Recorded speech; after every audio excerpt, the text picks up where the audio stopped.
নমস্কার, আমি সুকৃতি দান। আশা করি আপনারা সবাই ভালো আছেন। আপনারা সবাই দেখছেন অ্যাস্ট্রো সলিউশন।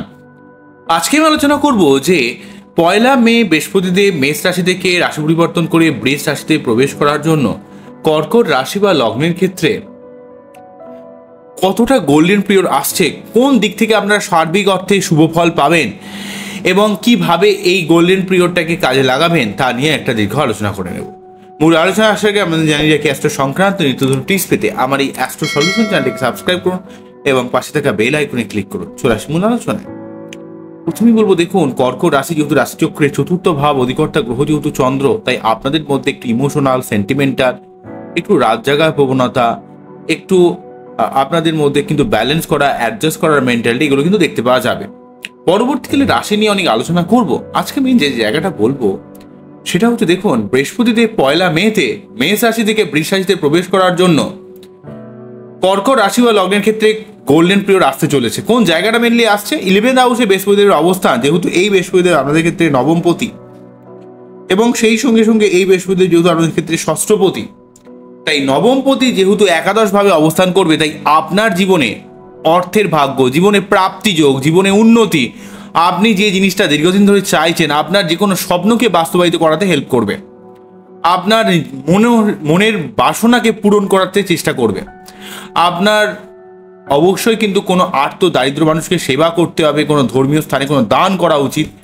তবে 11th হাউসে বৃহস্পতিদেব কিন্তু আপনার জীবনে সর্বাত্মকভাবে অর্থনৈতিক দিক থেকে, আপনার চাকরির দিক থেকে, ব্যবসার দিক থেকে, সন্তানের দিক থেকে, ক্রিয়েটিভিটির দিক থেকে এতগুলো জায়গাতে আপনাকে কিন্তু শুভ ফল দেওয়ার চেষ্টা করবে।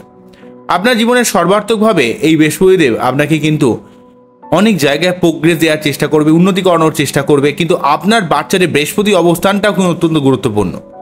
আপনার বাচ্চারে বৃহস্পতির কন্ডিশন ভালো হলে আপনি কিন্তু এই বৃহস্পতিদেবের থেকে আমি যে ব্যাপারগুলো বলছি এবং বা বলবো, ওভারঅলটা কিন্তু আপনাদের ক্ষেত্রে শুভ হবে।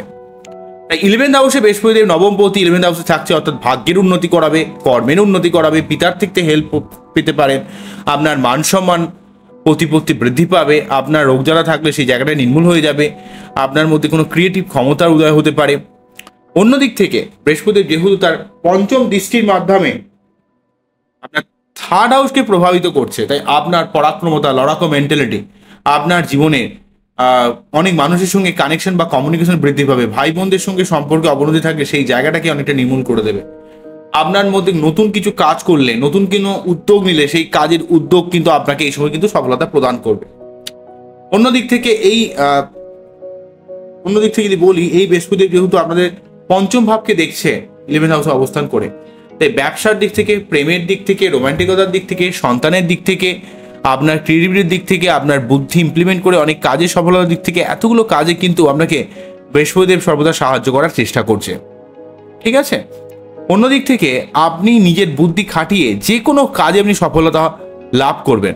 আপনি যদি কোনো ব্যবসা করতে চান, নতুন কোনো কাজ করতে চান, সেই কাজটা আপনার ক্ষেত্রে কিন্তু খুব ফ্রুটফুল হবে।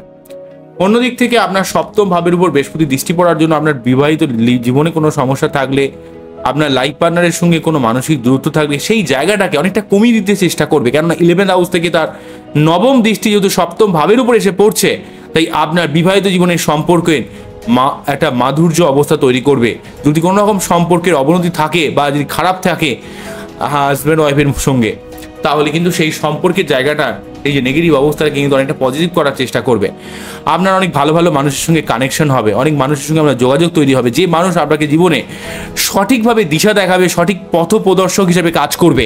এবং এই বৃহস্পতিদেব যেহেতু আপনার 11th হাউসে অবস্থান করে আপনার সপ্তম ভাবকে প্রভাবিত করছে, তাই আপনাদের লাইফে বিবাহিত সম্পর্ক বা বিয়ে হওয়ার ক্ষেত্রে, যারা বিয়ের জন্য দীর্ঘদিন ধরে চেষ্টা করছেন, প্রেম করছেন বা ঠিকমতো প্রেমটা হয়তো শুট করছে না, নতুন কোনো প্রেম আসতে পারে, বিবাহ হতে পারে, প্রেম করে বিবাহের সম্ভাবনা ক্রিয়েট করতে পারে। তবে আপনার বাচ্চারে বৃহস্পতির অবস্থান এবং সপ্তম পতির অবস্থানটাও কিন্তু দেখতে হবে। তবে এই জায়গাগুলো কিন্তু ক্রিয়েট করবে। বৃহস্পতিদেব অ্যাকচুয়ালি 11th হাউসে অবস্থান করে আপনার জীবনে যেমন প্রাপ্তিযোগ, অর্থ লাভ, আপনার পরাক্রমতা, লড়াকু মেন্টালিটি, আপনার ক্রিয়েটিভিটি, সন্তান, পড়াশোনা, প্রেম ভালোবাসা, রোমান্টিকতা, আপনার ভালো মানুষের সঙ্গে কানেকশন, কমিউনিকেশন, আপনার সন্তান লাভ, আপনার সার্বিক অর্থে বিভিন্ন ধরনের মানুষের সঙ্গে আপনার একটা শুভ যোগাযোগ কিন্তু তৈরি হবে। এতগুলো জায়গা থেকে আপনাকে কিন্তু বৃহস্পতিদেব সর্বাত্মক হেল্প করানোর চেষ্টা করছে।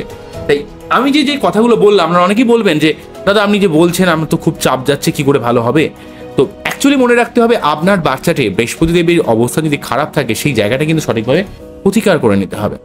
সঠিকভাবে যে সবসময় স্টোনপুরি প্রতিকার করতে এমন কিছু নয়। আপনারা মন্ত্র পাঠ করতে পারেন, আপনারা পুজো পাঠ করতে পারেন, প্রতি বৃহস্পতিবার নিরামিষ খেয়ে আপনারা বিষ্ণুদেবের আরাধনা করতে পারেন বা বৃহস্পতিদেবের মন্ত্র পাঠ করতে পারেন, অনেক উপকার পাবেন। বৃহস্পতিদেবের যে মন্ত্রটা বারে বারে বলে থাকি, ওং গ্রাম গ্রীম গ্রম সহা গুরুবে নম, ওং গ্রাম গ্রীম গ্রম সহা গুরুবে নম, ওং গ্রাম গ্রীম গ্রম সহা গুরুবে নম।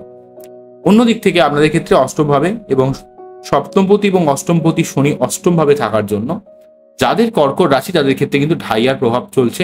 তাই কিছু কিছু ক্ষেত্রে একটু ব্যাক পেন, শরীরের মধ্যে একটু একটা অস্থিরতা, একটা সেক্সুয়াল একটা আপনার মধ্যে একটা রিল্যাক্টেন্ট ভাব তৈরি করে দিচ্ছে। কিন্তু এই অষ্টমভাবে শনি রাশির এক্সপেক্টে হলে কিন্তু আপনার কিছুটা মানসিক চাপ তৈরি করছে, ঠিক আছে?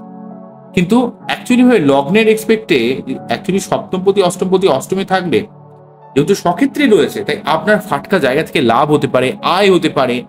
আপনার জীবনের কিন্তু আপনি ধৈর্য সহকারে অনেক কাজে কিন্তু সফল হবেন। আপনার জীবনের চলতে থাকা কোনো দীর্ঘদিনের ঝামেলা, সেটাকে কিন্তু শনিদেব কিন্তু অনেকটা কাটিয়ে দেবে। আপনার এমনকি বৈবাহিক সম্পর্কের মধ্যে কোনো রকম সমস্যা থাকলে বা আপনার সম্পর্ক, যে কোনো সম্পর্ক তৈরি করতে যদি সমস্যা থাকে, সেই জায়গাটা যেহেতু এক্ষেত্রে শনিদেব অষ্টমভাবে রয়েছে, তার নিজের ঘরে বসে রয়েছে, আপনার জীবনের সার্বিক ঝামেলাগুলোকে নির্মূল করে দেবে। অন্যদিক থেকে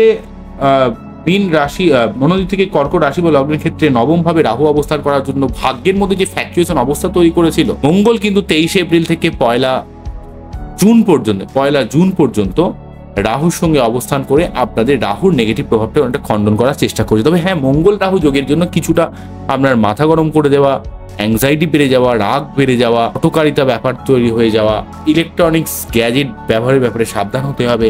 আপনাকে আগুন বা বিদ্যুৎ ব্যবহারের থেকে সাবধান হতে হবে, আগুন বা বিদ্যুৎ থেকে সাবধান হতে হবে। আপনাকে কোনোভাবে মাথা গরম করলে হবে না, কোনো রকম প্ররোচনায় পা দিলে হবে না। যেহেতু মঙ্গল আপনাদের ক্ষেত্রে নবমপতি, যেহেতু মঙ্গল আপনাদের ক্ষেত্রে পতি এবং সেই সঙ্গে সঙ্গে আপনাদের দশমপতি, তাই দুটো কেন্দ্র এবং কোণের মালিক হওয়ার জন্য, দুটো ভাবের মালিক হওয়ার জন্য আপনাদের ক্ষেত্রে রাজযোগকারী গ্রহ। এই মঙ্গল নবমভাবে থেকে ভাগ্যের উন্নতি করতে চাইছে, কিন্তু রাহুর জন্য কিন্তু পুরোপুরি উন্নতি করতে পারছে না। তাই আপনাদের যতদিন পর্যন্ত মঙ্গল রাহু যোগটা থাকবে, ঠিক আছে, জুন পর্যন্ত, 1 জুন পর্যন্ত, তো ততদিন পর্যন্ত কিন্তু আপনাকে একটু সাবধান হতে হবে মাথা গরমের দিক থেকে, কোনো রকম হটকারিতার ব্যাপারে, আপনাকে বুদ্ধি ইমপ্লিমেন্টেশনের ব্যাপারে, আপনার প্রফেশনাল দিকে, কেরিয়ারের দিকেও কিন্তু আপনাকে কিছুটা সাবধানতা অবলম্বন করতে হবে। যেহেতু এক্ষেত্রে দেখতে পাচ্ছি যে যেহেতু মঙ্গল রাহু যোগটা তৈরি হয়ে আছে, তো এই মঙ্গল রাহু যোগ থেকে বাঁচার জন্য আপনাকে প্রতি মঙ্গলবার 3 বার করে হনুমান চালিসা পাঠ করতে হবে। দরকার হলে রাহুর মন্ত্র পাঠ করতে হবে। রাহুর মন্ত্র পাঠ আপনারা জানেন। এইভাবে করলে কিন্তু রাহুর অ্যাকচুয়ালি মঙ্গলের উপর যতটা নেগেটিভ অবস্থা তৈরি করছে সেটা কিন্তু ফেলবে না। তাহলে কিন্তু আপনার জীবনে সর্বাত্মকভাবে অনেকটা উন্নতি হবে। বৃহস্পতি শনির আলোকে আপনার জীবন কিন্তু অনেকটা ভালো হবে, কিন্তু মঙ্গলের জন্য একটু মাথা গরমের ব্যাপারে সাবধান থাকতে হবে। প্রতি মঙ্গলবারগুলোতে একটু সাবধান হতে হবে আপনাকে। কোনো রকম ঝামেলা বাগবিতণ্ডার মধ্যে কিন্তু গেলে আপনার হবে না। কর্কট রাশি বা লগ্নের ক্ষেত্রে মঙ্গল কিন্তু রাজযোগকারী গ্রহ, পঞ্চমপতি এবং দশমপতি, দুটো কেন্দ্র, দুটো ভাবের মালিক, একটা কেন্দ্র একটা কোণ। সেই জন্য কিন্তু মঙ্গলের একটা অবস্থান অত্যন্ত গুরুত্বপূর্ণ। অ্যাকচুয়ালি মঙ্গল রাহু যোগ কিছুটা রাহুর নেগেটিভ ব্যাপারটাকে কমাবে, আপনার দুর্ভাগ্যের জায়গাটাকে কিন্তু কিছুটা পজিটিভ করার চেষ্টা করবে, কিন্তু নিজেও কিন্তু কিছুটা পীড়িত হয়ে যাওয়ার জন্য আপনার রাগিয়ে দেওয়া, রাগ, জেদ, অ্যাগ্রেশন, কিছু ভালো না লাগা, হ্যাঁ, এবং পরিবার কেন্দ্রিক কিছুটা ঝামেলা ক্রিয়েট করা, মানে রাগের জন্য বলছি মেনলি, সঠিক জায়গায় বুদ্ধি ইমপ্লিমেন্ট করতে না পারা, রেগে গিয়ে, এই ব্যাপারগুলো সাবধান হতে। কর্মক্ষেত্রে চাপ বৃদ্ধি পেয়ে যাওয়া। তাই মঙ্গলের জন্য কিন্তু প্রতি মঙ্গলবার সকাল সকাল আপনারা কিন্তু হনুমান চালিসা পাঠ করে নেবেন, এবং রাহুর আপনাকে মনে রাখতে হবে, রাহুর যে মন্ত্র, প্রণাম মন্ত্রটা 3 বার পাঠ করে বীজ মন্ত্রটা 108 বার পাঠ করবেন। তাহলে দেখবেন এই যে মঙ্গল রাহু যে যোগটা চলছে তার নেগেটিভ প্রভাব আপনি কিন্তু খুব একটা পাবেন না, এবং জীবনে সার্বিকভাবে একটা পজিটিভ ফলকে কাজে লাগাতে পারবেন। তো বোঝা গেল কি বললাম? আমার এই অনুষ্ঠানটিকে আপনাদের কতটা ভালো লাগলো, কতটা বুঝতে পারলেন, সেটা কিন্তু অবশ্যই কমেন্ট সেকশনে জানাবেন। আবারও দেখাবেন নতুন কোনো ভিডিও নিয়ে। নমস্কার, থ্যাংক ইউ, আপনারা সবাই ভালো থাকবেন, সবাইকে ভালো রাখবেন। এই যে অনুষ্ঠান শেষ করছি। নমস্কার।